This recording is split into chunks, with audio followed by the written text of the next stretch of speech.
जल्दी से आइए बेटा, जल्दी से। जो बच्चे ऑलरेडी जुड़ चुके हैं एक बार मुझे बता दीजिए कि कौन कौन अभी जुड़ चुका है, फटाफट जल्दी से। अभिनंदन। और कौन कौन है बेटा?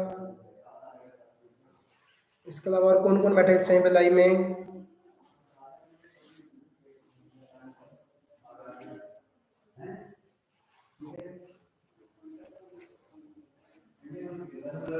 प्रवीणा, ओके, प्रवीणा। चलिए जी, good evening Kavish, good evening. चलिए बेटा जी शुरू करते हैं बेटा जी, देर नहीं लगाएंगे अपन, क्योंकि आज ऑलरेडी 2 चैप्टर हैं, वीडियो थोड़ी सी लंबी जाने वाली है। बस थोड़ा सा बैठ जाना यार, ठीक है, टिक के, क्योंकि 2 चैप्टर हैं तुम्हारे। और आई होप सो बेटा जी आप लोग मतलब ये नहीं सोचोगे कि सर एक एक दिन में 2 चैप्टर क्यों करवा रहे हैं, क्या रीजन हो गया इतना, सर क्यों स्पीड खींच रहे हो। स्पीड बेटा जी कवर करनी बहुत ज्यादा जरूरी है इस टाइम पे, ठीक है। आई होप सो जी आप लोग मेरी बात को समझेंगे। And let's start the chapters number 2। देखो चैप्टर नंबर अभी हमारी जो चल रही है जियोग्राफी चल रही है। चैप्टर नंबर 1 हमारा ऑलरेडी पिछली वीडियो के अंदर हुआ था, परसों हम लोगों ने कर लिया था। दुनिया की हर चीज तो सोनी तेरी है। सॉरी,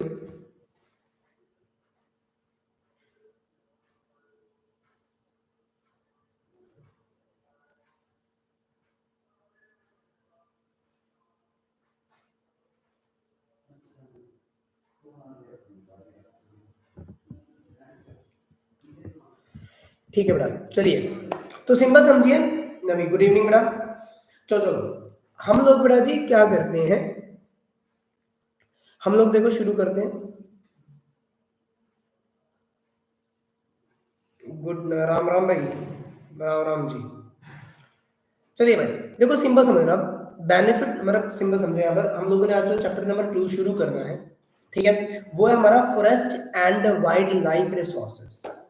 आई होप सो जी आप लोगों को याद रहेगा, forest and wildlife resources. इस चैप्टर के अंदर बड़ा जी हम लोग पढ़ेंगे कि हमारे मतलब हमारे लिए फॉरेस्ट क्या रोल प्ले करते हैं, किस तरीके से रोल प्ले करते हैं, क्या कंजर्वेशन मेजर्स रहती हैं। ये सारी की सारी चीजें बड़ा जी हमारे लिए बहुत ज्यादा इंपॉर्टेंट है। और किस तरीके से फॉरेस्ट धीरे धीरे करके कम हो रहे हैं, और उनको कंजर्व करने के लिए हम लोगों ने और गवर्नमेंट ने क्या क्या स्टेप्स उठाए हैं, उन सारी चीजों के ऊपर ये चैप्टर रहने वाला है। आई होप सो आप लोगों को ये चीजें क्लियर होंगी। तो सबसे पहले हम लोग शुरू करते हैं इस बात से कि फॉरेस्ट जी हमें हमारे लिए बेनिफिशियल बहुत होते हैं, ठीक है। फॉरेस्ट जी हमारे लिए इतने ज्यादा जरूरी होते हैं कि अगर हम लोगों को सांस लेनी है, हमें ऑक्सीजन अगर चाहिए तो हमें पेड़ पौधों से मिलेगी, तो उनका बड़ा जी हमारे यहाँ पर होना बहुत ज्यादा जरूरी रहता है। लेकिन इसके अंदर 2 वर्ड्स आप लोगों को पहले पता होना चाहिए, flora and fauna. Flora and fauna होता है plants and animals. Flora word use किया था जितनी भी स्पीसीज धरती पर पाई जाती हैं प्लांट्स की, छोटे से छोटे पेड़ से लेकर बड़े से बड़े पेड़ तक, वो सारे के सारे फ्लोरा के अंदर कवर अप होते हैं। फोना के अंदर आता है छोटे माइक्रो ऑर्गेनिज्म से लेकर बड़े से बड़े मैमल, जैसे वेल हो गई, ठीक है, या कुछ भी है, ठीक है, एलिफेंट्स हो गए, ठीक है, वन हॉर्न राइनोसोरस हो गए, जितने भी हैं ये बड़ा हमारे किसके अंदर आते हैं, हमारे फोना के अंदर आते हैं, मींस की एनिमल्स के अंदर कवर होते हैं। देखो हर एनिमल हर प्लांट अपनी जगह पर एक इंपॉर्टेंट रोल प्ले करता है, और दोनों के दोनों हमारे जीवन के लिए बहुत ज्यादा नेसेसरी होते हैं, क्योंकि इनके बिना हम लोग सरवाइव नहीं कर सकते। इसके लिए जी इकोलॉजिकल बैलेंस अगर हमें हमारी पृथ्वी पर मेंटेन करना है, अगर हमें अर्थ पर इकोलॉजिकल बैलेंस को मेंटेन रखना है, तो फ्लोरा और फोना का जी होना बहुत ज्यादा जरूरी है, ठीक है। लेकिन बेटा हम क्या करते जा रहे हैं ना, धीरे धीरे करके हम जंगलों को काटते जा रहे हैं। आज धीरे धीरे करके हमें ये हो रहा है कि यार जंगलों को काटो, क्यों? क्योंकि नए शहर बनाने हैं, नए शहर बनाने हैं, इंडस्ट्री लगानी है, कुछ भी करना है, जंगलों को काटो। इवन कि हम एग्रीकल्चर करने के लिए भी बहुत सारे पेड़ों को काट रहे हैं। तो अब यार ये तो देखो बहुत बड़ी मतलब प्रॉब्लम वाली बात हो गई, तो हमें तो इनको प्रोटेक्ट करना चाहिए। बाय द वे ये है कौन मेरा जी जो पूछ रहा अभी सर सेशन कितनी देर तक चलेगा, नाम क्या बड़ा आपका? देखो सेशन में ये लगा के चलो मतलब 50 मिनट प्लस, लेकिन 1 घंटे से कम, मतलब ये लगा दो बस 1 घंटा हद मार के, अगर ध्यान से समझते जाओगे तो।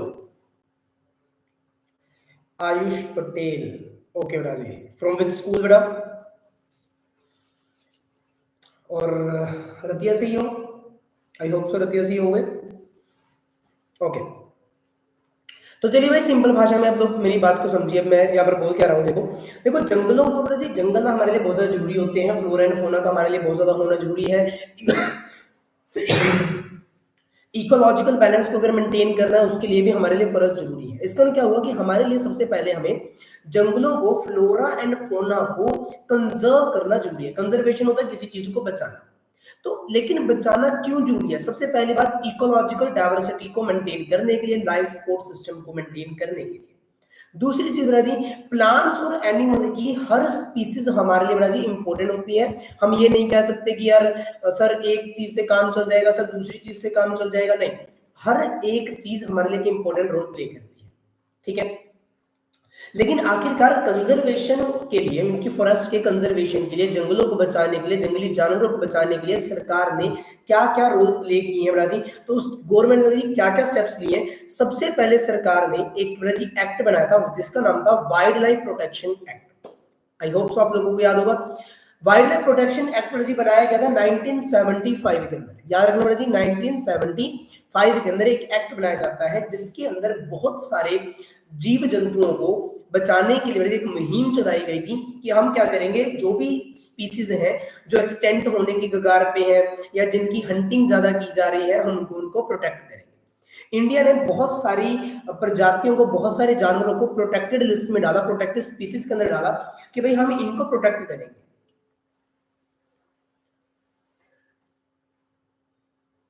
ओके जी, रायबरेली, ठीक है। चलिए भाई, तो सिंपल भाषा में समझना कि हमारे इंडिया में बहुत सारी ऐसी पॉपुलेशंस हैं इन जिनके लिए बड़ी प्रोटेक्टेड स्पीसीज में डाला गया, जिनको एंडेंजर्ड स्पीसीज में डाला गया। इवन कि 1980s और 1986 के अंदर butterflies, moths, beetles, dragonflies, इन सबको भी बेटा जी किस में डाला गया? प्रोटेक्टेड स्पीसीज के अंदर डाला गया। 1991 के अंदर, याद रखना, 1991 के अंदर पहली बार प्लांट्स को भी इसके अंदर बड़ा जी इंक्लूड किया गया था, और प्लांट्स की 6 स्पीसीज को बड़ा जी इंक्लूड किया गया था किसके अंदर? रिजर्वेशन के अंदर, ठीक है। आई होप सो जी आप लोग ये याद रख पाओगे कि प्लांट्स की 6 स्पीसीज को कब बड़ा जी 1991 के अंदर इंक्लूड किया जाता है इसके अंदर, ठीक है। चलिए ओके भाई साहब, हम लोगों को ये बात समझ में आ जाती है। लेकिन क्या सरकार ने प्रोटेक्टिव मतलब जो प्रोटेक्टेड स्पीसीज हैं, क्या उनके लिए कुछ किया हो? चलो आपने क्या किया, आप लोगों ने एक स्पीसीज की लिस्ट बना दी कि जी ये वाले जानवर जो है इनको इसमें डाल दो, लिस्ट में डाल दो। लेकिन उनको बचाने के लिए सरकार ने लगभग 550 से ज्यादा, मतलब अगर मैं एक डाटा की बात करूं 567 68 लगभग इतनी होंगी, ठीक है। 567 या 68 बड़ी वाइल्ड लाइफ सेंचुरीज बनाई जिसमें जानवरों को प्रोटेक्ट किया गया। इवन कि इसके अलावा 18 बायो रिजर्व्स बनाए गए और उसके साथ साथ 106 नेशनल पार्क भी बनाए जिसके अंदर जानवरों को प्रोटेक्ट किया गया कि ताकि इन जानवरों को बचाया जा सके, ठीक है।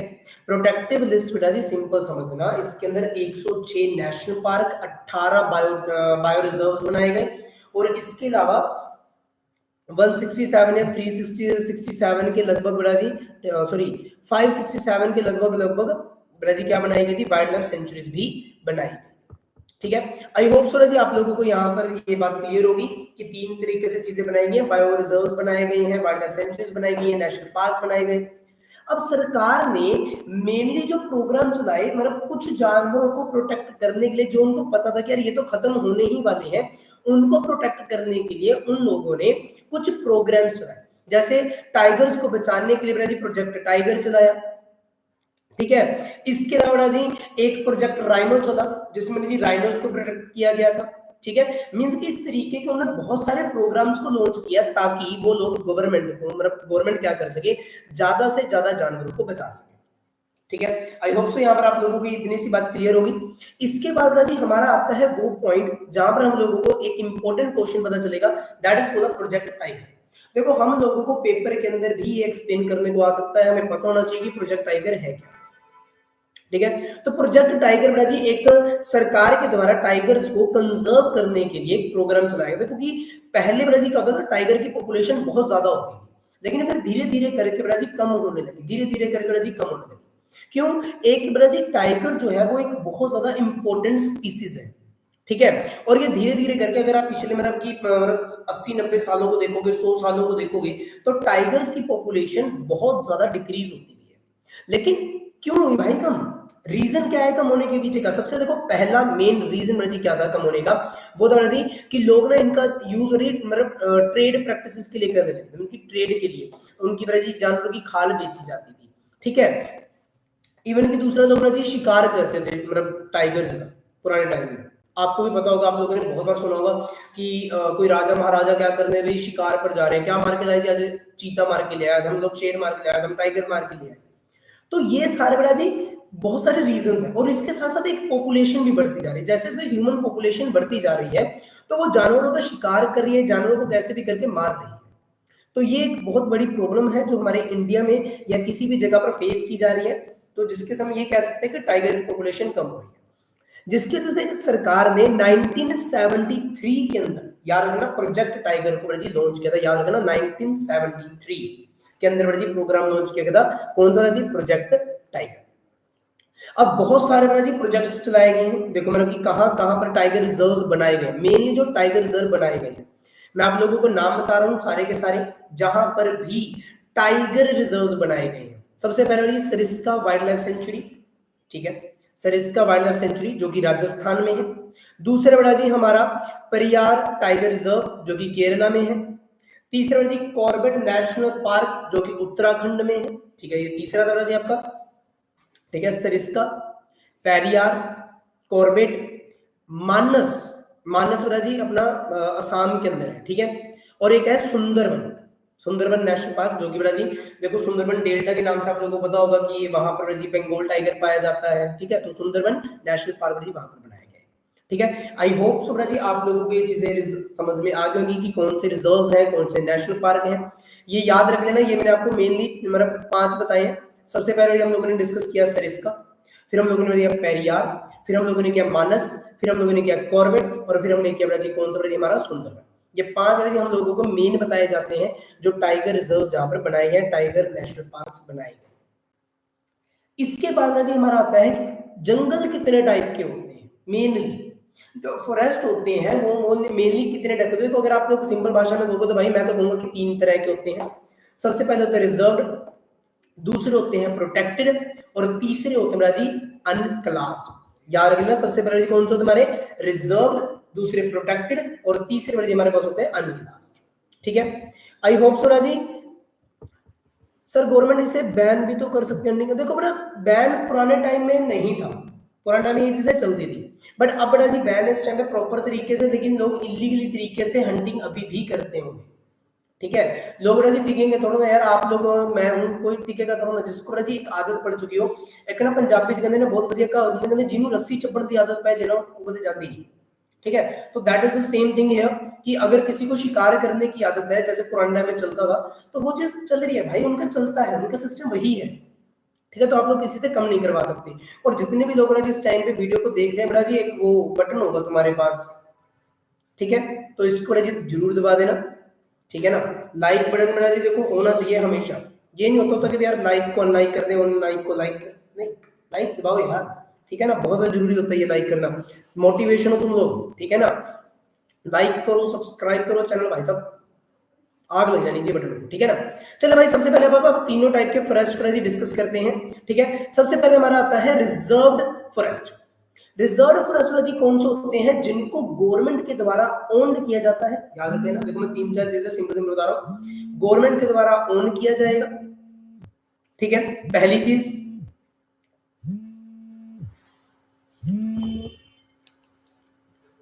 एक मिनट बेटा बस, गिव मी जस्ट 1 सेकेंड, ठीक है, मैं म्यूट कर रहा हूं एक बार के लिए, 1 मिनट दीजिए मुझे।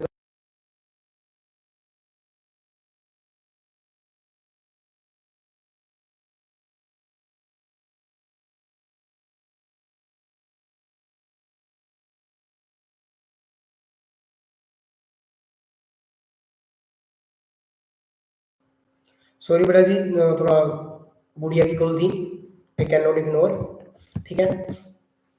चलिए again sorry sorry sorry and welcome back to ठीक है टॉपिक। तो किया जाता है जहां पर आम नागरिकों का जाना बिल्कुल बंद होता है, इनसे आप लोग जाके जंगलों को नहीं काट सकते हो। ठीक है, आई होप सो जी मेरी मतलब पंजाबी समझ में आ रही होगी।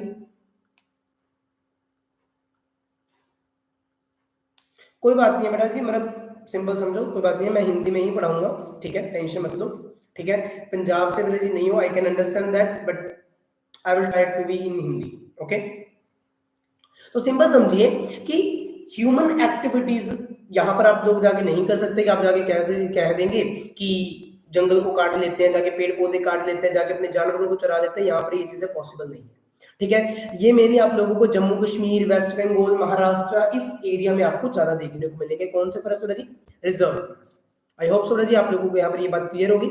दूसरे हमारे पास आते हैं प्रोटेक्टेड फॉरेस्ट, याद रखना प्रोटेक्टेड फॉरेस्ट। ये बड़ा जी ये भी गवर्नमेंट के द्वारा ही ओन्ड किए जाते हैं, बट यहाँ पर लोगों के पास थोड़ी परमिशन होती है कि ये लोग जाकर जंगल में वुड वगैरह को कलेक्ट कर सकते हैं यहाँ पर। लेकिन हाँ एक बात याद रखना, यहाँ पर ये लोग क्या करेंगे, साथ में मैनेज भी करेंगे अदर फैक्टर्स, साथ में अदर फैक्टर्स को मैनेज करने के बारे में यहाँ पर मैं देखो क्या समझाने की ट्राई कर रहा हूँ। अदर फैक्टर क्या हो गए कि यहाँ पर ना जो फॉरेस्ट टीम होती है, जो फॉरेस्ट मतलब मैनेजमेंट वाली टीम होती है, जो फॉरेस्ट डिपार्टमेंट है वो इसके साथ देख रेख करेगा, और 1/3 एरिया इस टाइम प्रोटेक्टेड फॉरेस्ट के अंदर कवर किया जाता है। जैसे कि हरियाणा है, बिहार है, पंजाब है, ये जो एरिया है ये सारे का सारा किसमें आता है? प्रोटेक्टेड फॉरेस्ट के अंदर कवर किया जाता है। तीसरे हमारे पास होते हैं अनक्लास। देखो इसको गवर्नमेंट चलाए चाहे चलाए कोई प्राइवेट इंडिविजुअल, कोई दिक्कत नहीं है, यहाँ पर कोई मर्जी जा सकता है, जितनी मर्जी ह्यूमन एक्टिविटी की जा सकती है, और ये मेनली पाए जाते हैं नॉर्थ ईस्टर्न स्टेट्स के अंदर, नॉर्थ ईस्टर्न स्टेट्स और गुजरात। सिंपल याद रख लो, north eastern states and Gujarat में कौन से जंगल पाए जाते हैं जी? अनक्लास फॉरेस्ट पाए जाते हैं। ठीक है, अब एक सिंपल बात समझना, रिजर्व्ड और प्रोटेक्टेड फॉरेस्ट को मिलाकर बनते हैं जी हमारे परमानेंट फॉरेस्ट। सिंपल समझ ना, कौन कौन से? रिजर्व्ड, प्रोटेक्टेड दोनों मिले ये बन गए परमानेंट फॉरेस्ट। अलग नहीं है कुछ भी परमानेंट के आप लोग सोचो कि अलग से होते हैं, दोनों सिंपल सेम है।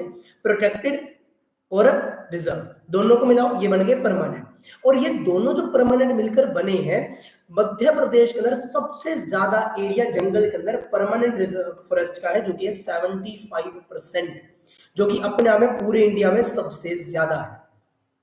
ओके बेटा जी, आई होप सो आप लोगों को यहाँ तक बेटा जी पॉइंट क्लियर होंगे।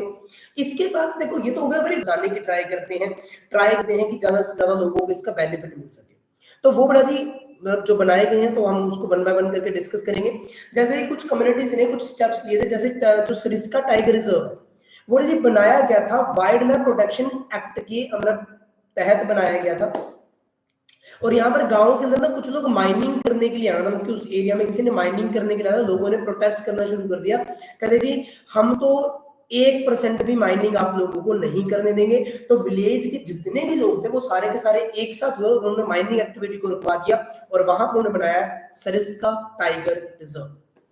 इवन की सेम विद राजस्थान के अंदर एक अलवर डिस्ट्रिक्ट है, वहां पर उन्होंने अपनी 1200 हेक्टेयर की जमीन लोगों को बड़ा मतलब जो वहां पर बनाया गया, मानस जी वहां पर बनाया गया था, आई थिंक सो, जहां तक मुझे याद आ रहा है। ठीक है, नहीं भैरवदेव डाकव सेंचुरी, ठीक है, वहां पर बनाई गई थी भैरवदेव डाकव सेंचुरी, वहां पर बनाई गई थी, कहां पर? अलवर डिस्ट्रिक्ट ऑफ राजस्थान के अंदर, जहां पर गांव के लोगों ने 1200 हेक्टेयर ऑफ लैंड अपनी दान में दे दी थी।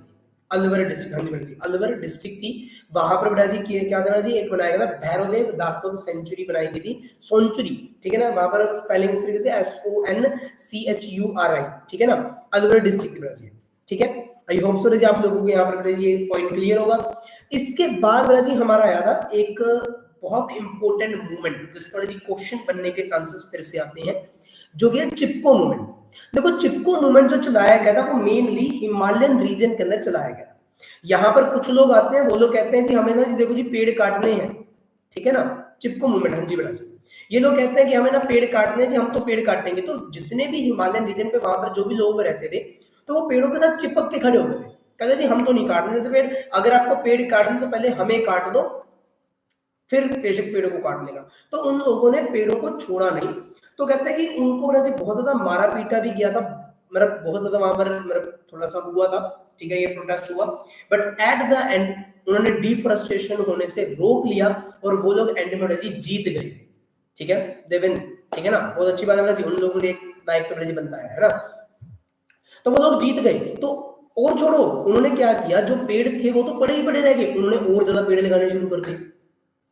देखो मतलब समझ रहे हो बात को, क्रोनोलॉजी समझ रहे हो, ठीक है ना। हाँ जी बेटा जी, मैं इसी बात पे आ रहा हूँ, नेक्स्ट यही है, ठीक है। नेक्स्ट जो अगला मूवमेंट आता है जी, वो हमारा आता है बीज बचाओ आंदोलन या नवधान्य मूवमेंट। देखो मैं यहाँ पर ना इसको बड़ी सिंपल मैं सिंपल करूंगा, बीज बचाओ आंदोलन कर लो, नवधान्य मूवमेंट इतना कुछ ज्यादा डिटेल नहीं गिवन है उसकी, ठीक है। जो हमारा बीज बचाओ आंदोलन था वो 1980s के दौरान शुरू किया गया, 1980s के अंदर शुरू किया गया था।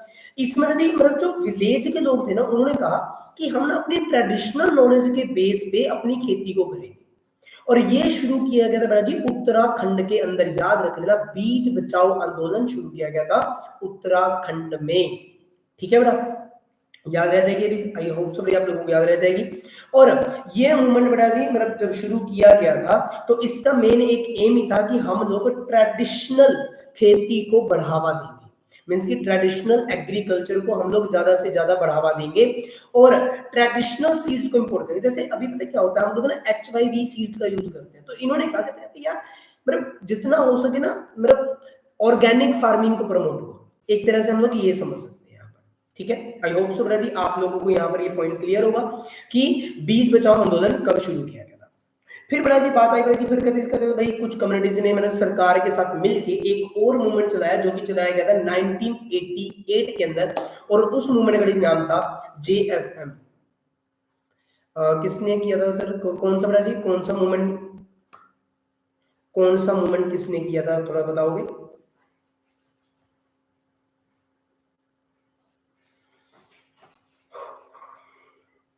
गुड इवनिंग दीक्षा।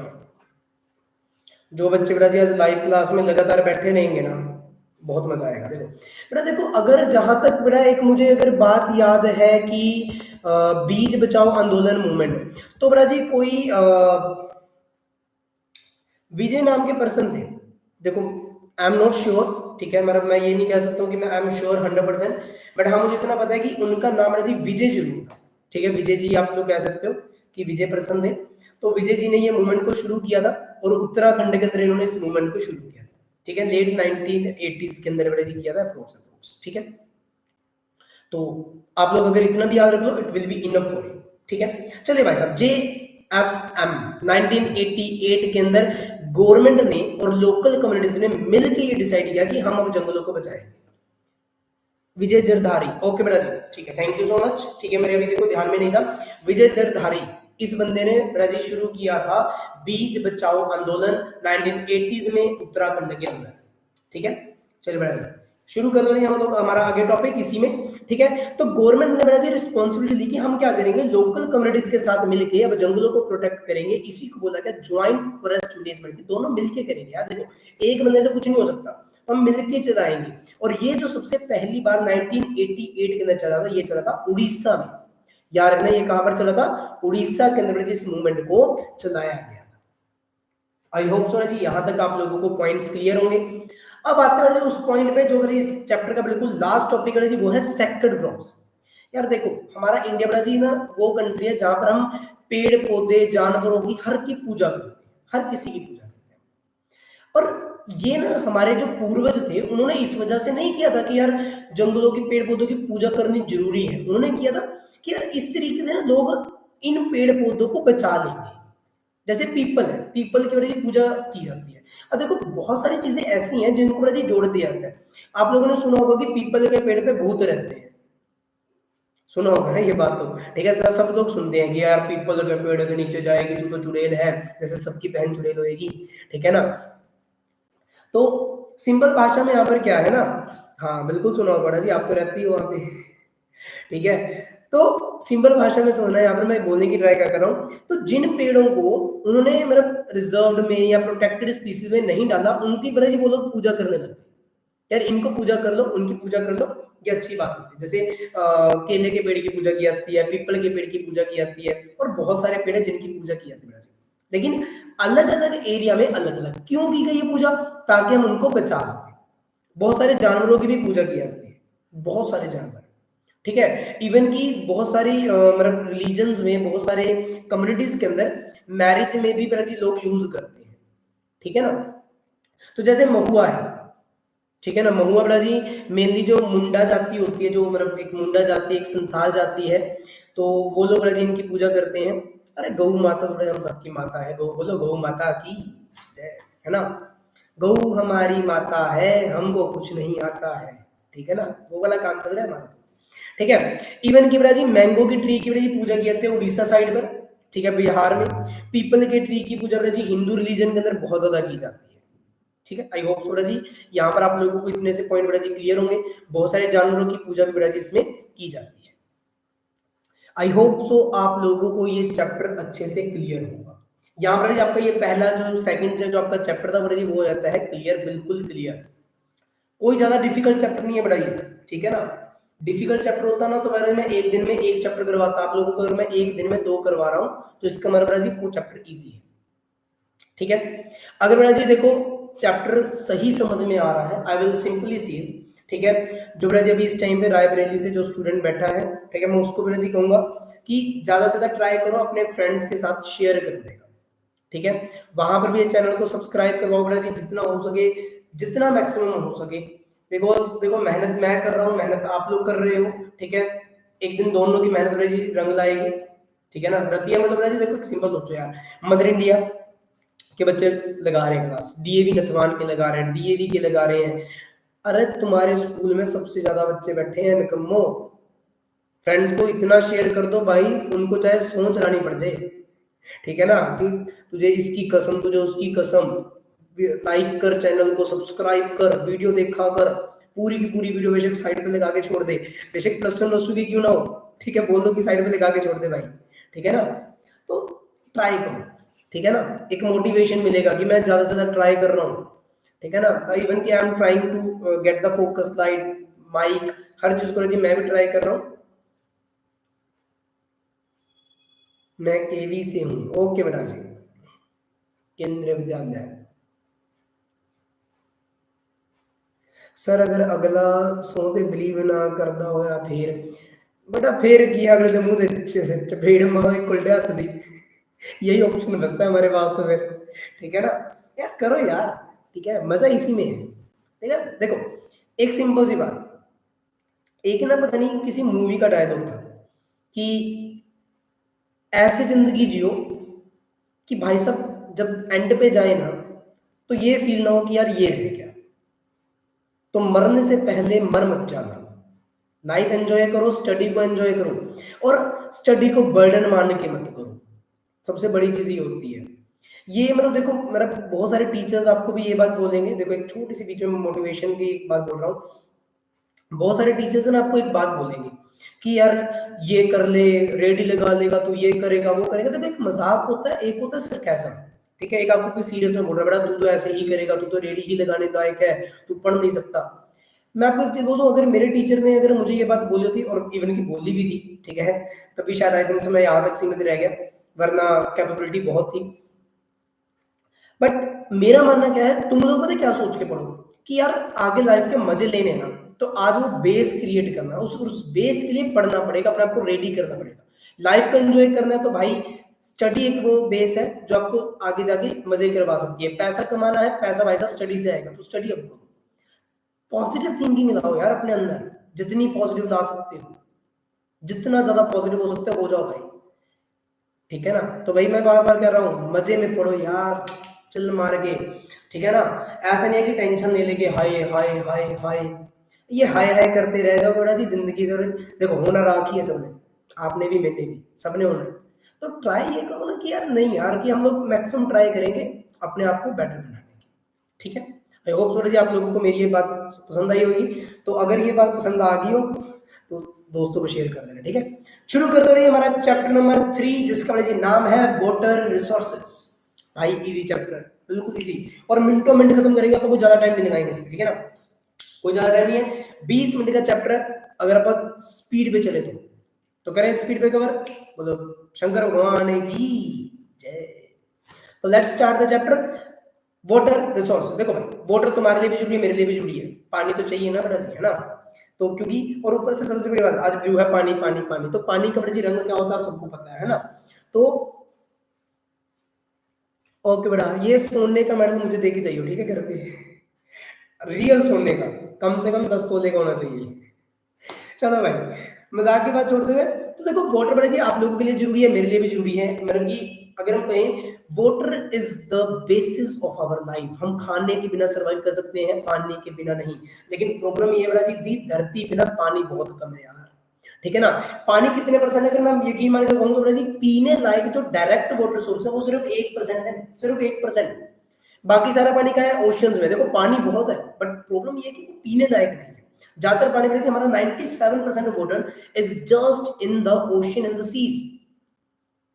तो भाई वो जो 1% पानी है भाई, उसका क्या करें अपन। अब उस 1% में वो पानी रिवर्स के अंदर है, अंडरग्राउंड है, उसी से हम लोग नहा रहे हैं, वही पानी बेटा जी मतलब कि वही कपड़े धोने में यूज हो रहा है, वही पानी सब्जी बनाने में यूज हो रहा है, वही पानी पीने में यूज हो रहा है, भाई उतने में ही हो रहा है। तो हम अब करें क्या उस पानी से, मतलब इतना कम पानी यार, भाई हमारा गुजारा तो कैसे चले भैया अब इस चीज में। तो अब ये गुजारा करना बेटा जी सबसे ज्यादा मुश्किल रहता है, और इसी गुजारे को करने के लिए बेटा जी हम लोगों को बड़ी चीजों को मैनेज करके चलना पड़ेगा। तो यहां से जी अराइज होता है एक नया टॉपिक जिसका नाम है जी वाटर स्कार्सिटी। जब पानी की कमी हो, और वो पानी, देखो मैं ये नहीं कह रहा हूं कि पानी की कमी है, मतलब वहां पर क्या है, बारिश आई पानी आ गया, गर्मी आई पानी सूख गया सारा, तो वो भी वाटर स्कार्सिटी कहलाता है, ठीक है ना। तो that is also water, water everywhere but not a drop to drink. बात तो सही है भाई साहब, इस बात के लिए लाइक तो बनता है, ठीक है ना। चलो भाई साहब, ठीक है, तो सिंपल समझना, देखो वाटर स्कैरसिटी के मेनली दो तरीके के कारण होते हैं, अगर आप पॉइंट बना सकते हो तो पॉइंट में डिवाइड कर देना इसको। वाटर स्कैरसिटी के मेनली दो कारण होते हैं, एक होता है क्वांटिटेटिव, एक होता है qualitative, quantitative qualitative, quantitative qualitative, ठीक है, समझ में आ जाएगा। क्वालिटेटिव में सिर्फ एक ही कारण है, क्या बड़ा जी, bad quality of water. Quality में भी सिर्फ एक ही पॉइंट है, बैड क्वालिटी ऑफ वाटर, कि भाई पानी की क्वालिटी डाउन होती जा रही है, जिसकी वजह से पानी में मेरे जी क्या रही है, मतलब जो वाटर स्कैरसिटी वो बढ़ता जा रहा है। लेकिन क्वांटिटेटिव में 4 रीजन है बड़ा जी में। सबसे पहले क्या है, पॉपुलेशन बढ़ती जा रही है। अब जितनी ज्यादा पॉपुलेशन बढ़ेगी, सोचो जितनी ज्यादा पॉपुलेशन बढ़ेगी पानी की डिमांड भी तो बढ़ेगी ना। अब पॉपुलेशन बढ़ गई, वाटर की डिमांड भी बढ़ गई, अब दोनों चीजें बढ़ती जा रही है भाई, तो जिसके से पानी की क्या हो रही है बेटा जी, स्कैरसिटी हो रही है, पानी में कमी आ रही है। दूसरा रीजन है अर्बनाइजेशन। अर्बनाइजेशन क्या होता है जी, शहरों का बनना। अब जितने ज्यादा शहर बन रहे हैं, कंस्ट्रक्शन का वर्क चल रहा है, तो पानी चाहिए भाई, साफ पानी तो चाहिए, तो यहाँ पानी में। तीसरी चीज इंडस्ट्रियलाइजेशन, अब भाई मशीनों को ठंडा रखना है, मशीनों में कुछ चीज को साफ करना है, उसके लिए भी फ्रेश वाटर चाहिए और क्लीन वाटर चाहिए, तो यहाँ पर बेटा जी पानी की मेन कमी आ रही है। और उसके बाद जी आता है कि बहुत सारे घर क्या कर रहे हैं, ओवर यूटिलाइजेशन ऑफ वाटर कर रहे हैं, अगर हम लोग ये कह सकते हैं कि एक्सप्लॉइट कर रहे हैं पानी को, बेफालतू का पानी बना दी। आप लोग ब्रश करते होगे शायद, शायद तक, ठीक है ना, ब्रश कर रहे हो भाई साहब, रगड़ रहे हो, टूटी खुली चल रही है, ठीक है, पानी के साथ खेल रहे हो, तो पानी की वेस्टेज कर रहे हैं बहुत सारे घर। कईयों को भाई अगर आप राजस्थान साइड में जाके देखो भाई, वहां पर सही मात्रा में पानी भी अवेलेबल नहीं था, चलो अब तो भाई फिर भी चलो फर्क है, बट पुराने टाइम की अगर मैं बात करूं, पानी भी सही ढंग से अवेलेबल नहीं था, बट अब है, ठीक है।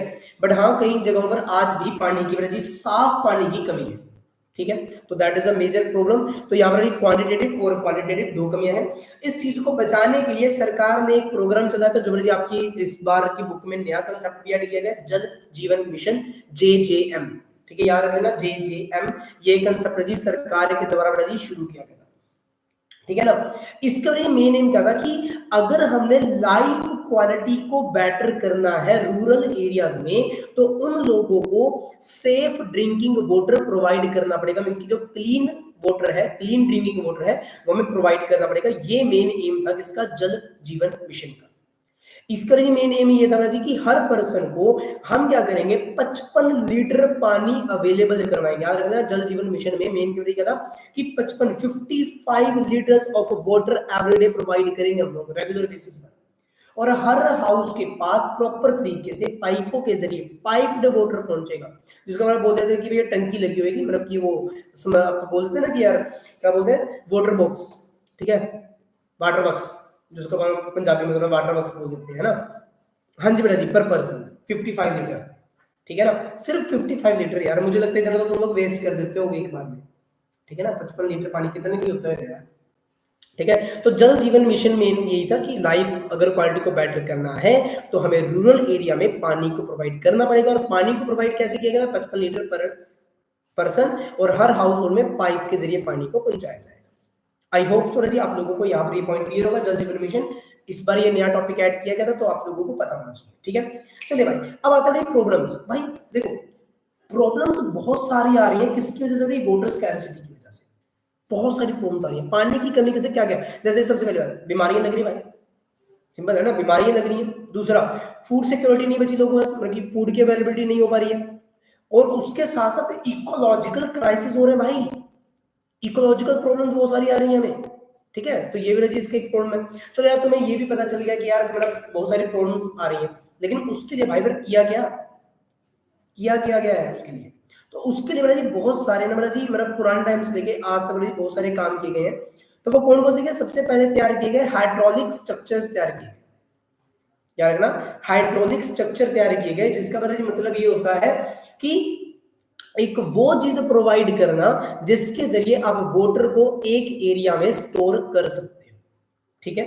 मींस कि पानी को एक जगह पर स्टोर करके रखना हाइड्रोलिक स्ट्रक्चर कहलाता है। अब इसमें नहीं बहुत सारे आपके मतलब बुक में ना जी बहुत सारी चीजें अवेलेबल है।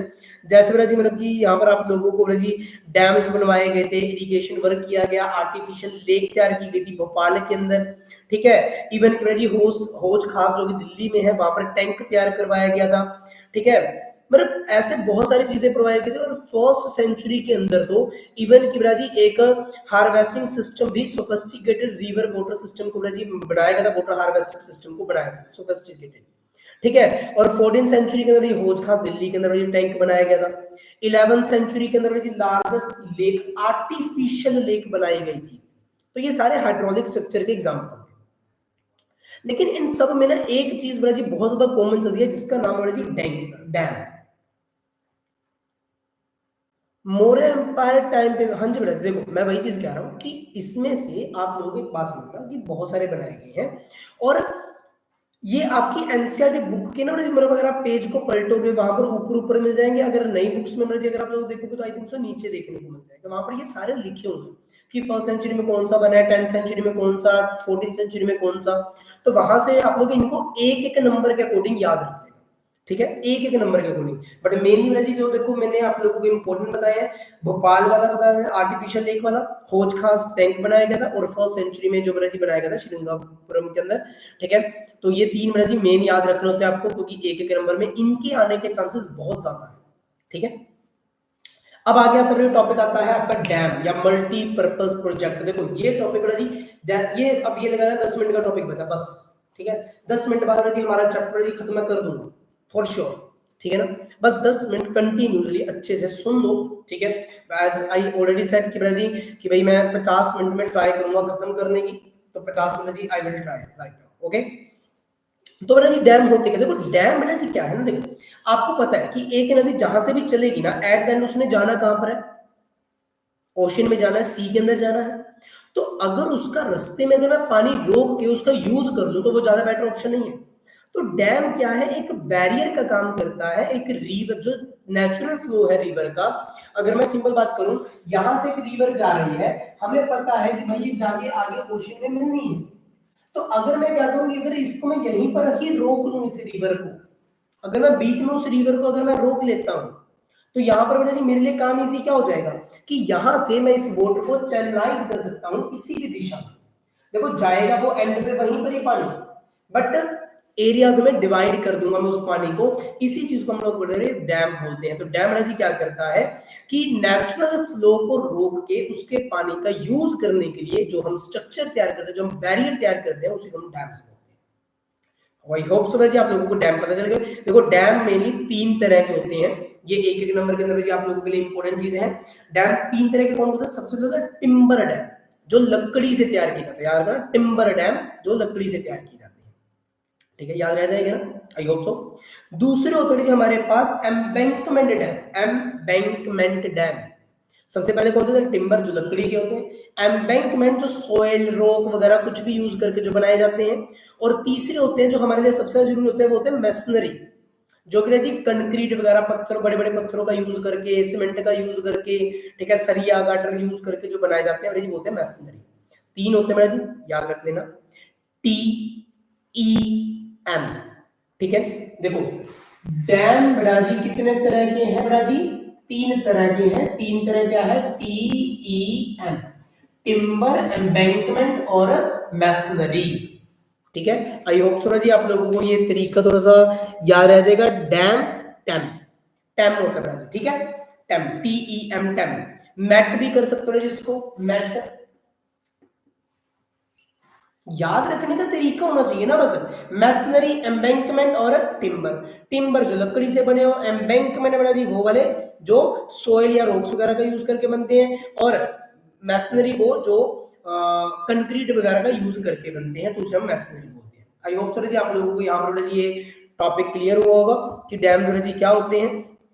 अगला टॉपिक आता है जी यूजेस ऑफ डैम्स। देखो डैम को ना जी एक चीज बताता हूँ, एक मल्टीपर्पज प्रोजेक्ट भी बोला जाता है। इवन कि जवाहरलाल नेहरू ने तो ये तक भी बोला था कि it's a modern temples of, sorry, temples of modern India भी बोलते था। अब क्वेश्चन ये होता है कि भाई आखिरकार ये चीज उन्होंने बोली ही बोली क्यों, कि मॉडर्न टेम्पल्स इन्होंने बोला क्यों। देखो आज के टाइम पे हमारा बहुत सारा काम डैम्स के ऊपर डिपेंडेंट है, ठीक है, बहुत सारा काम। वो डैम के ऊपर डिपेंडेंट कैसे है हम लोगों को भी ये बात समझनी है। सबसे पहली बात भाई, इरिगेशन पर्पस के लिए हम लोग यूज करते हैं किसका, डैम्स का यूज करते हैं। फ्लड को कंट्रोल करने के लिए किसका यूज करते हैं हम लोग, डैम्स का यूज करते हैं। नेविगेशन के लिए हम लोग डैम्स का यूज कर रहे हैं। इसके साथ साथ जी अगर हमें बिजली बनानी है, हाइड्रो इलेक्ट्रिसिटी, वो भी उसके लिए हम लोग यूज कर रहे हैं। वाटर की अगर दूसरे एरिया पे सप्लाई करनी है उसके लिए भी हम लोग डैम्स का यूज कर रहे हैं।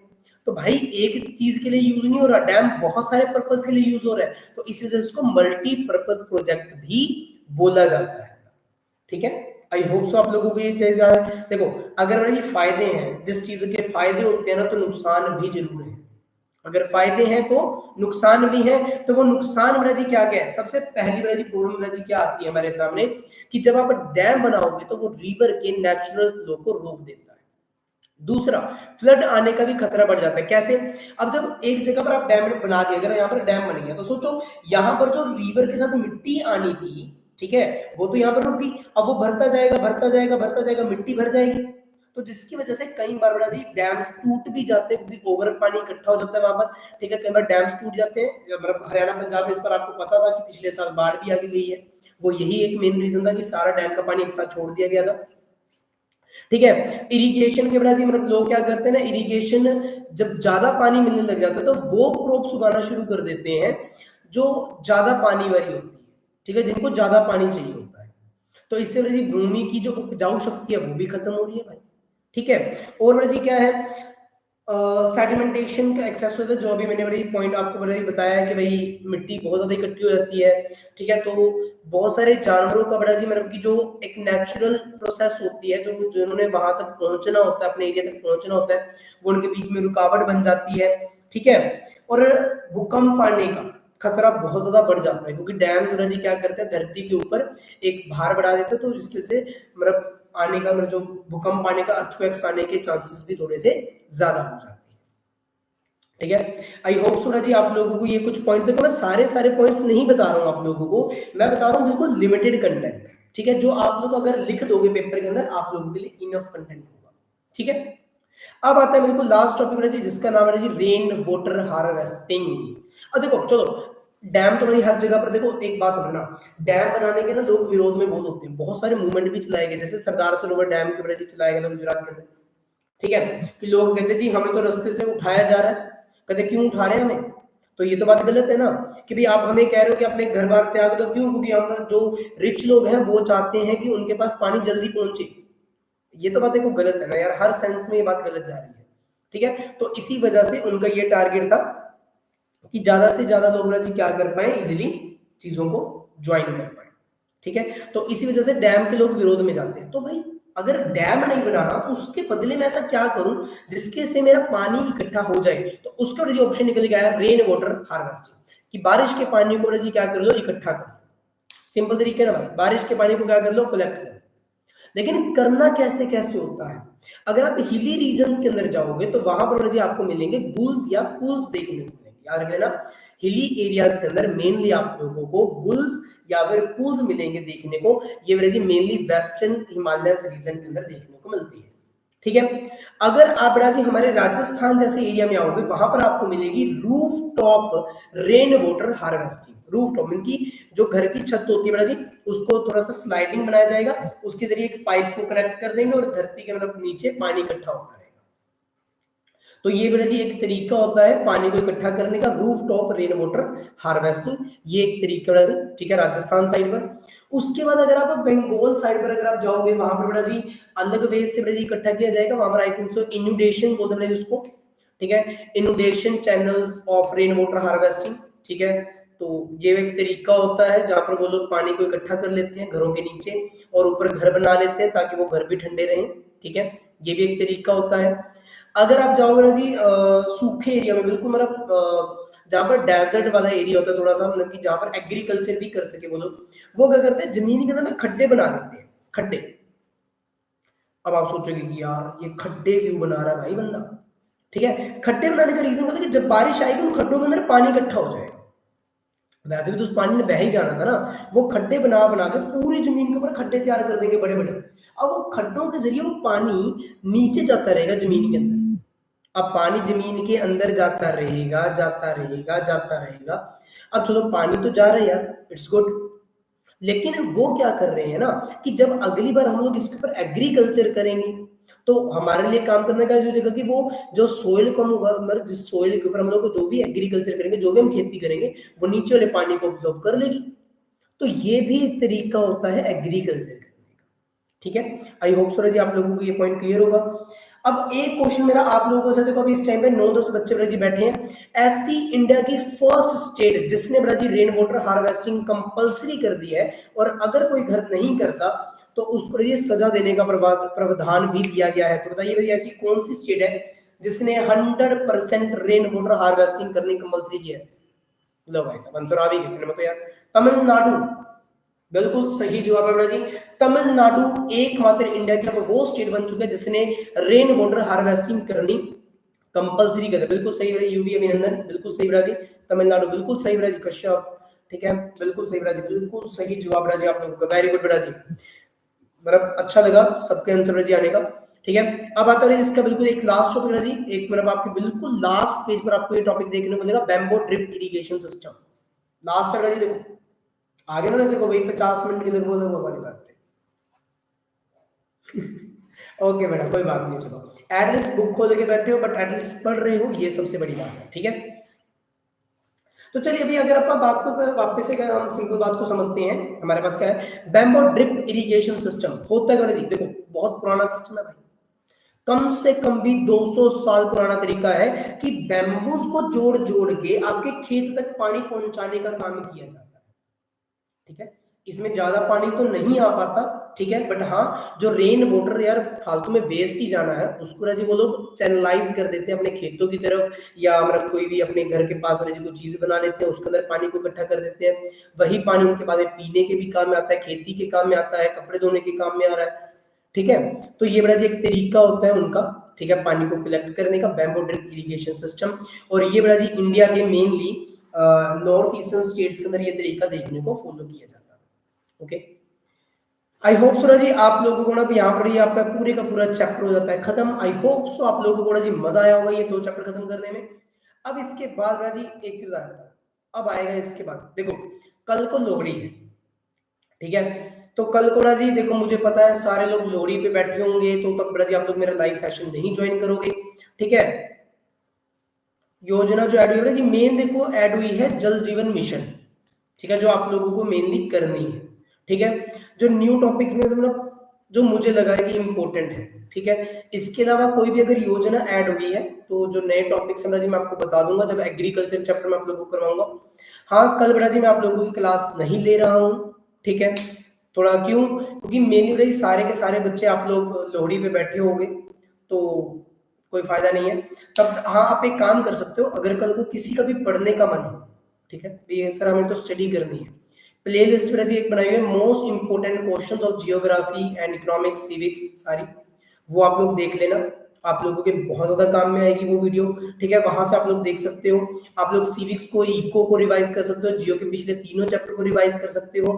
प्ले लिस्ट जी मैंने डिस्क्रिप्शन में अटैच की हुई है, ठीक है।